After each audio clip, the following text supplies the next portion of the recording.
Hello বন্ধুরা, তোমরা কেমন আছো? আর আজকে দেখো আমি বানিয়ে নিয়েছি পোলাও। তো পোলাওর জন্য আমি কিন্তু 20-25 মিনিটের মতন আমি চাল ভিজিয়ে রেখেছি। চাল ভেজানোর পর্যন্ত আমি কিন্তু বিনস, গাজর আর মটরশুঁটি ছাড়িয়ে নিয়েছি। তারপরে এগুলোকে ভেজে নেব। আর চালটাকে আমি জল ঝরিয়ে একটা বাটিতে রেখে নিয়েছি নুন হলুদ মিশিয়ে।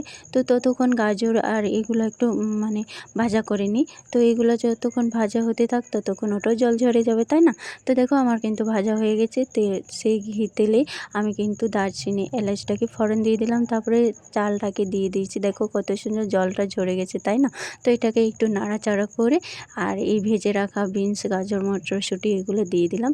তো আমি এখানে গরম জল ব্যবহার করছি, যেহেতু আমার 1.5 বাটির মতন চাল ছিল, তাতে আমি 3 বাটির মতন জল দিয়েছি। প্রায় 10 মিনিটের পরে দেখো ঢাকাটা তুলে নিয়েছি, কিন্তু লো আঁচে আমি রান্না করেছিলাম, আর 5 মিনিট লাগবে। তো চলো আজকের ভিডিওটি এতটা পর্যন্ত। ভালো লাগে